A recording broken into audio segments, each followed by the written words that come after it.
Welcome to Let's Talk Possibility. This is episode 51 on the 22nd of October 2012. Tonight we talk to Allon Raiz, the CEO and founder of Racecorp, about what he means by having a blue heart and can you box entrepreneurship?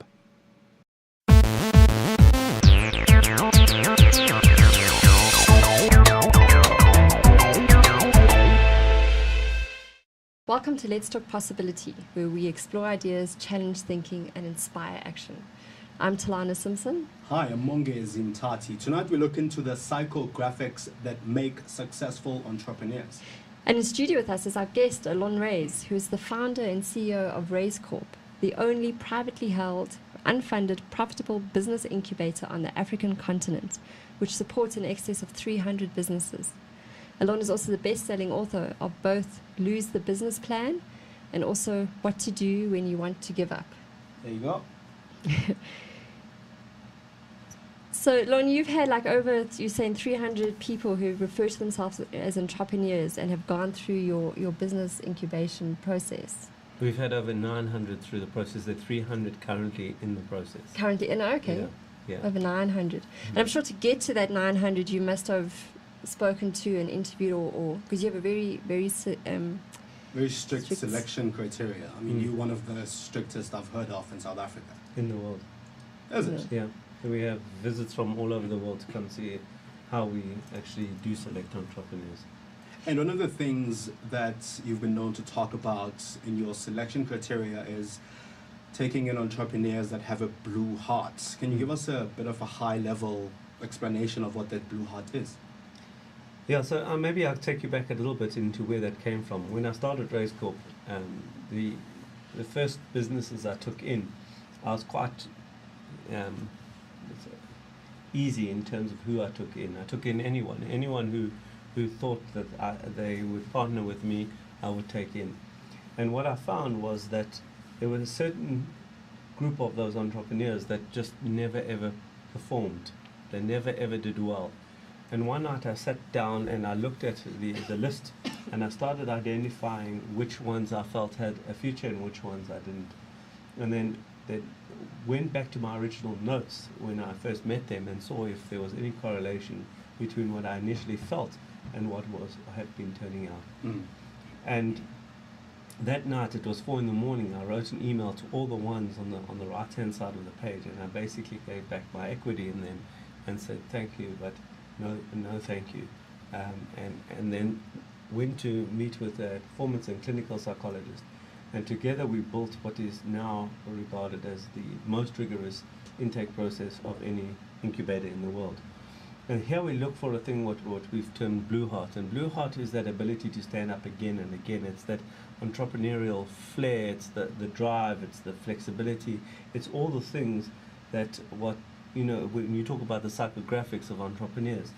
But I think what's more important is within our process is that if you fail our process, that does not mean you're not entrepreneurial. What we've done is we've designed our process and our selection to dovetail. So those people who would most be affected in a positive way by our process are the ones that pass our process. Yes. Those that fail, we very clearly state that it does not mean you're not an entrepreneur, merely that our process will not work for you. And I mean, it's interesting that you mentioned that you spoke to a clinical and performance psychologist to build this process. Whereas in my mind, I think when we read business books or we talk to business coaches, as it were, they look at the traits as it is by the book, if you were, that make entrepreneurs. So what are some of the nuances that you and the psychologist looked at or found make these people in terms of their mindsets, their experiences, education? Okay, so let's just talk about, first of all, I just want to touch on something, that the process is 8 steps. One of those is a psychometric testing. There are other processes in the whole selection process that give you a 3D view. Many people who pass, for example, the psychometric test might not make the final panel interview for various reasons. So we don't just rely on the psychometric for the final overview.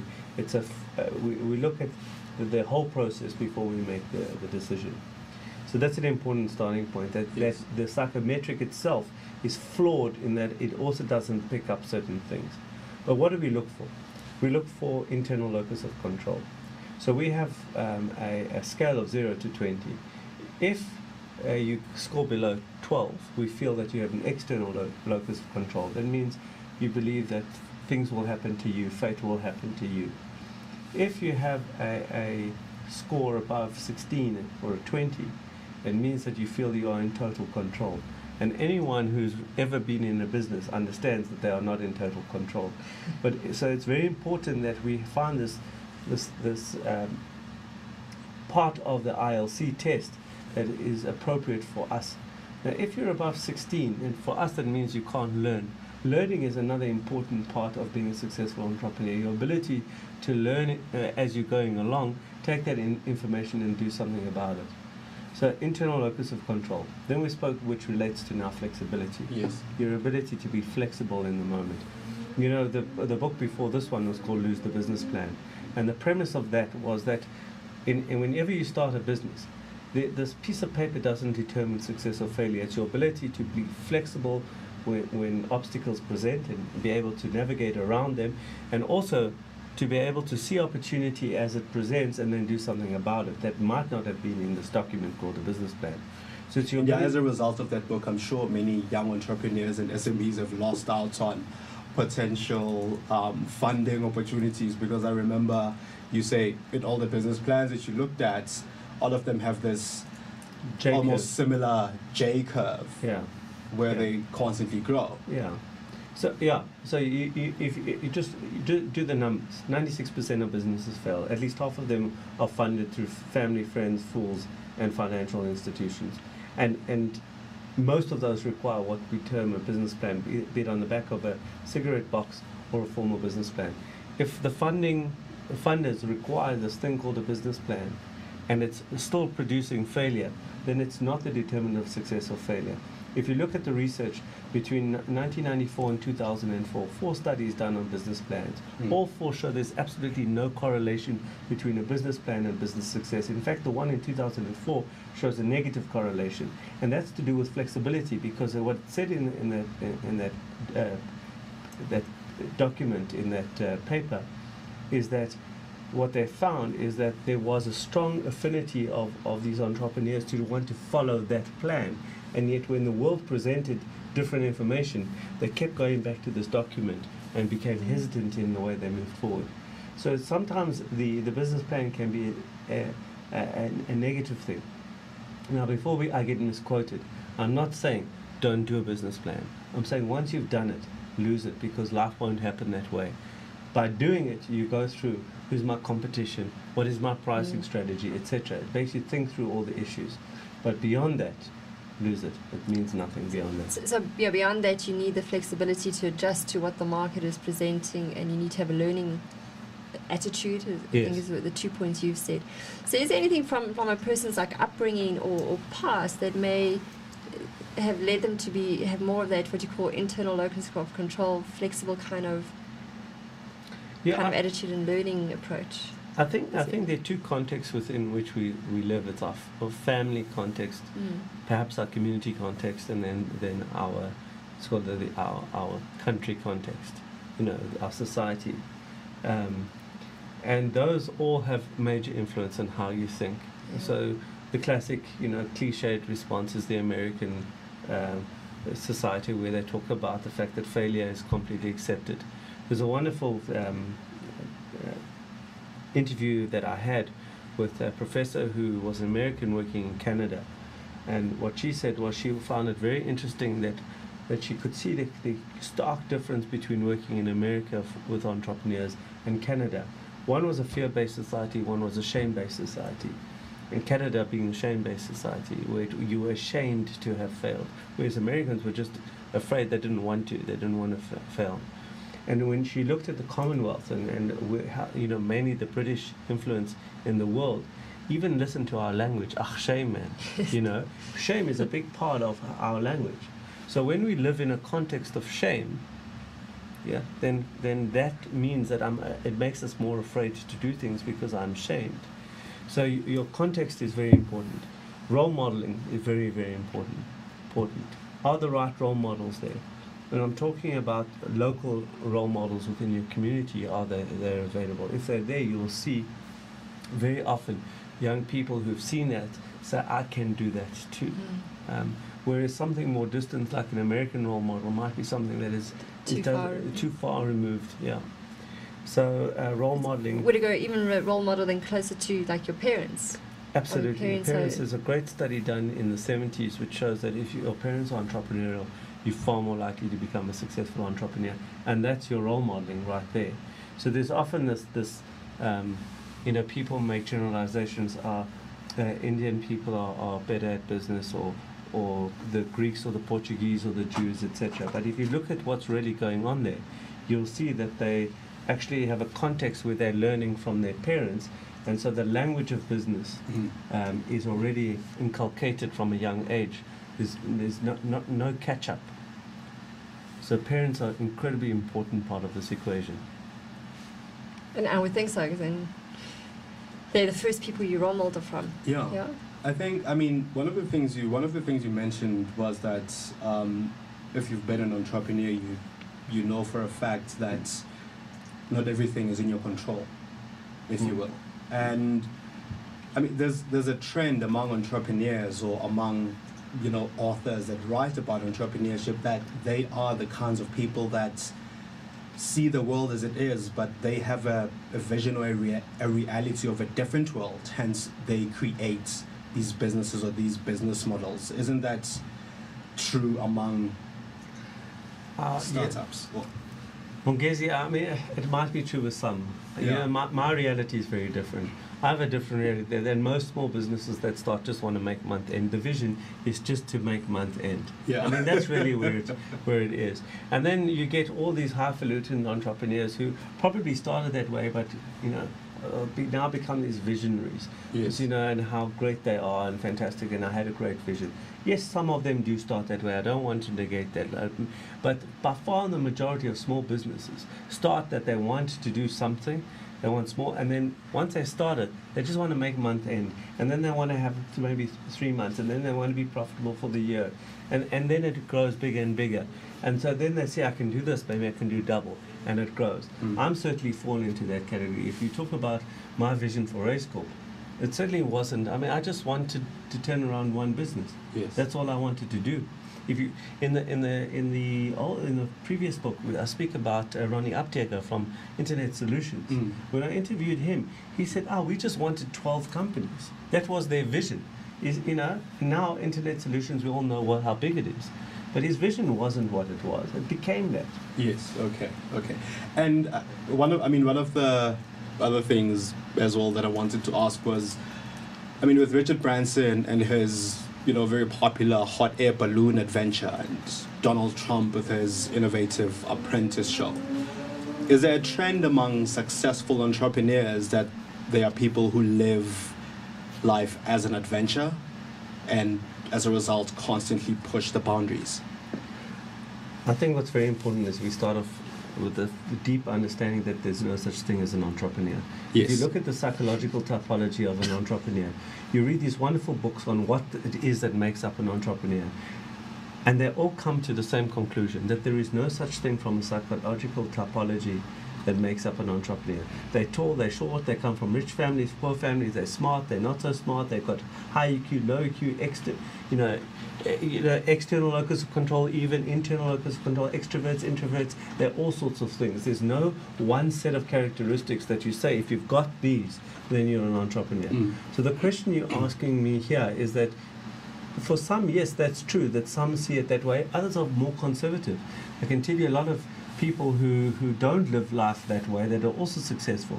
And I'm very, very cognizant of the fact that many people try and box entrepreneurship in their own image. Yes. To say that this, if you want to be a successful entrepreneur, you've got to look like me, you have to think like me, because I am the definition of entrepreneurship, and then people write about this.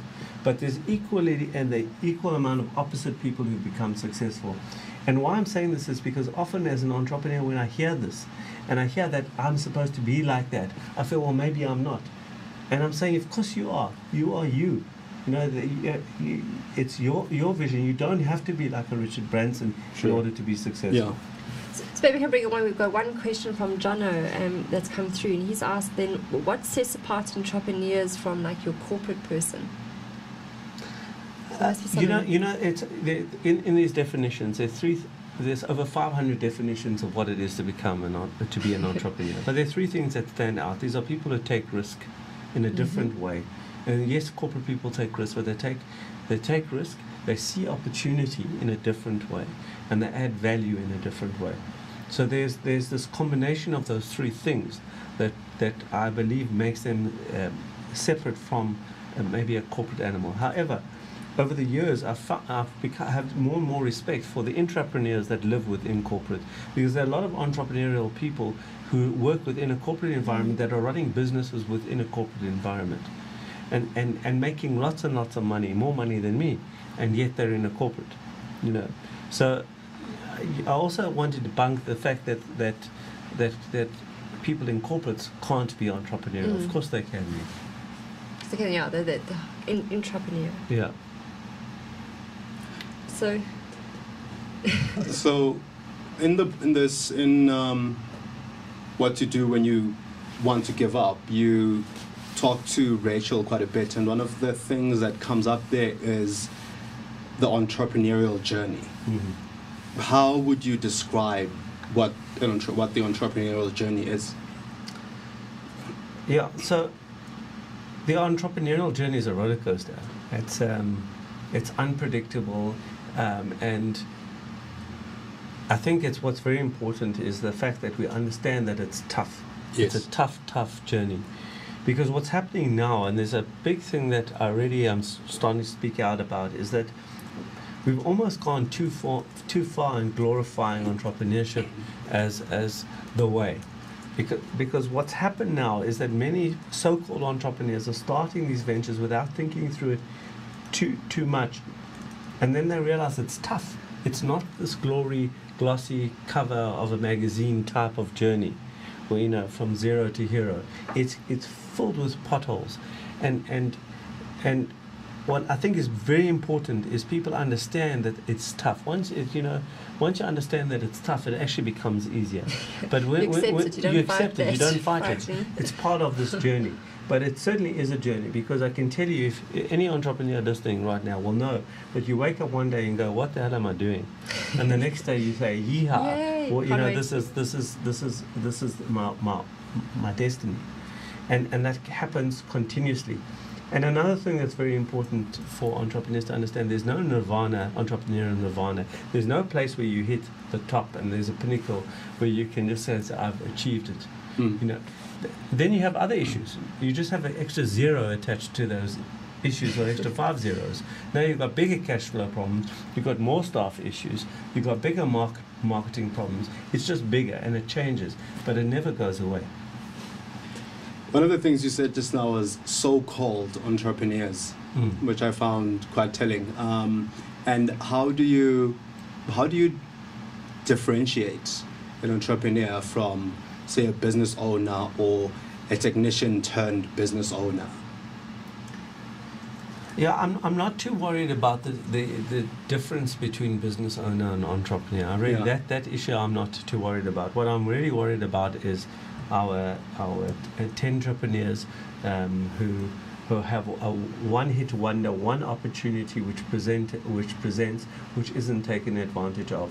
So it's almost there's an opportunity that presents, they service or don't service that opportunity, but more importantly, they don't do anything with it in order to build their businesses, and then it goes away and they start again. That for me is not entrepreneurial thinking. Entrepreneurial thinking is, once I have the opportunity, how do I build on this? The currency of entrepreneurship is growth, it's more. Okay, which talks to what I define as 3 types of entrepreneurs. You have your survivalist, your lifestylist, and your growth entrepreneur. your survivalist is the one-man operation that is just going from hand to mouth all the time with no desire to grow. Your lifestylist can be making quite a bit of money but doesn't want to grow beyond a certain point.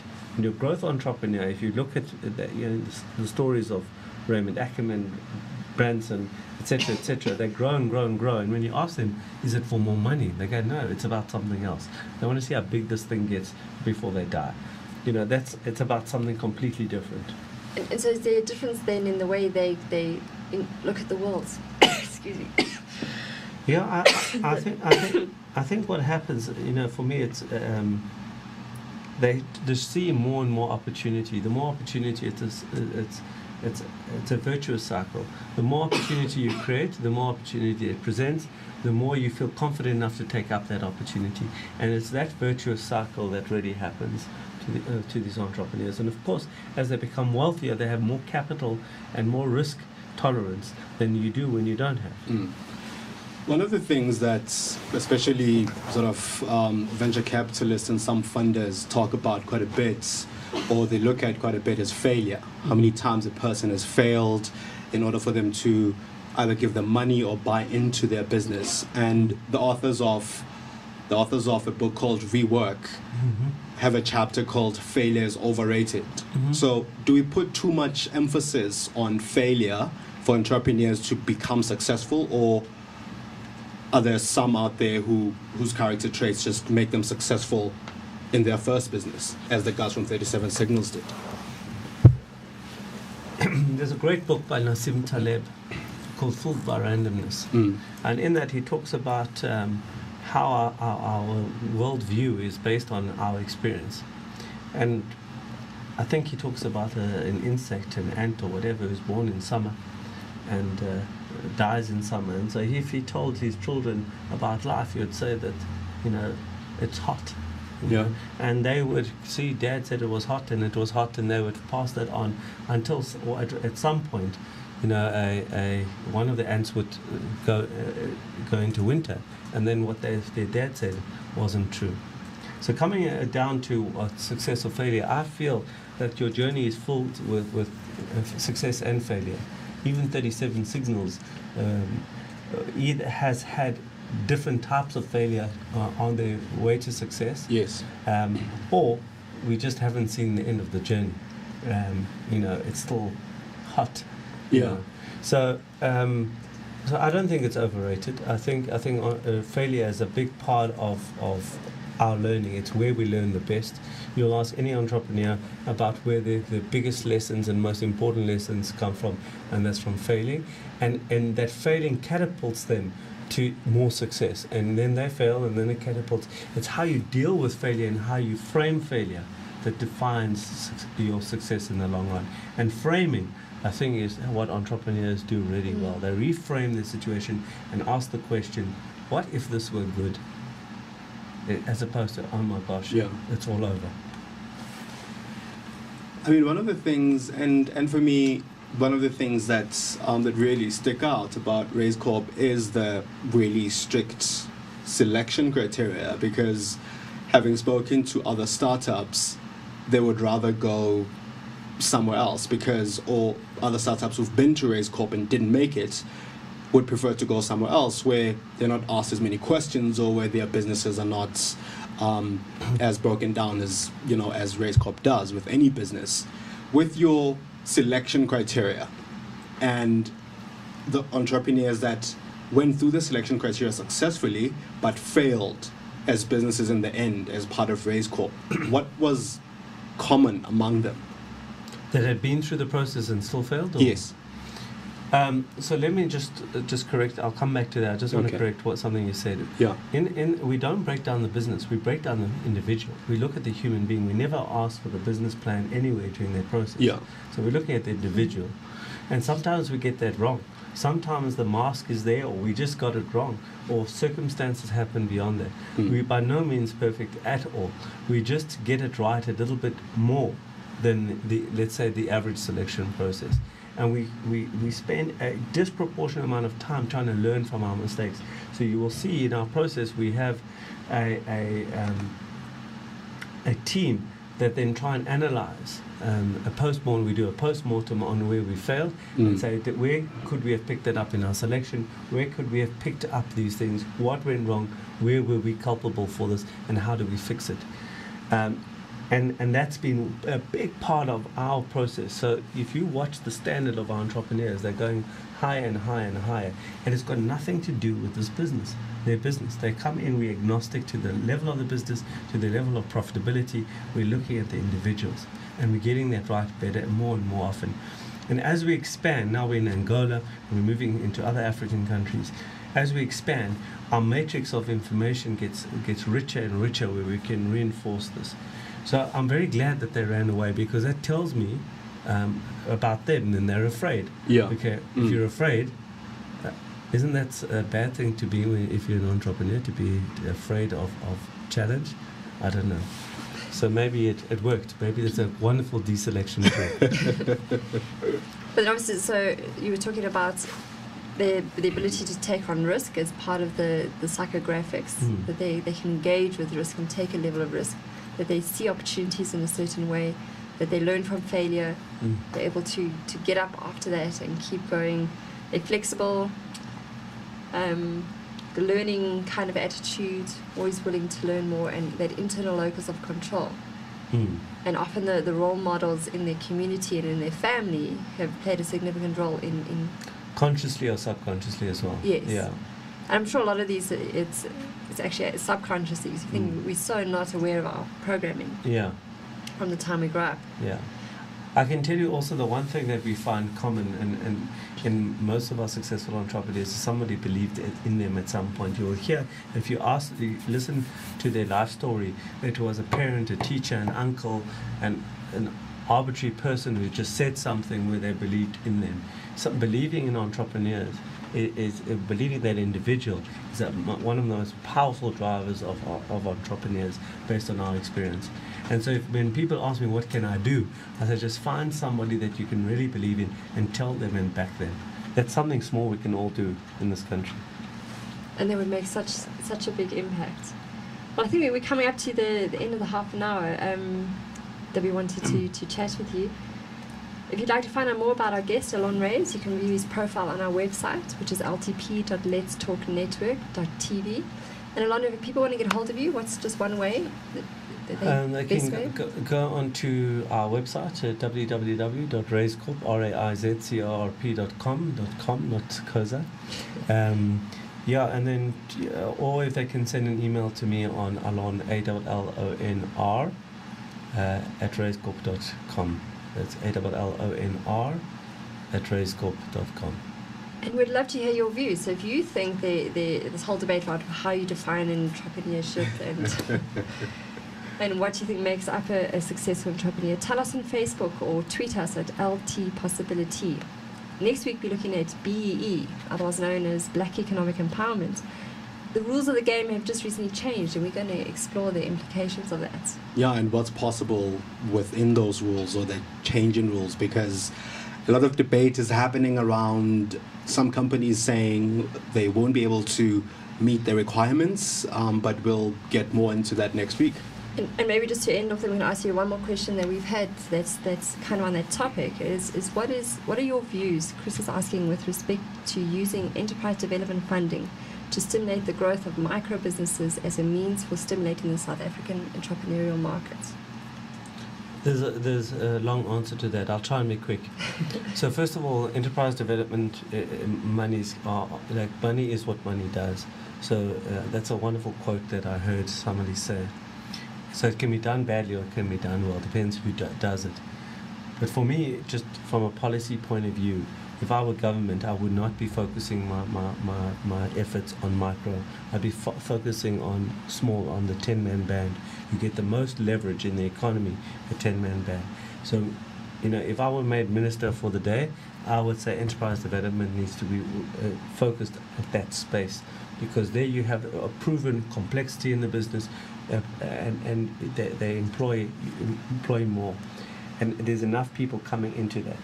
Too often at a micro level, these businesses, if you look at this statistically, they live and die and live and die and live and die. And when you're investing money in that space, and it sounds very cold what I'm saying, but so from a policy point of view, I would go for the 10-man band.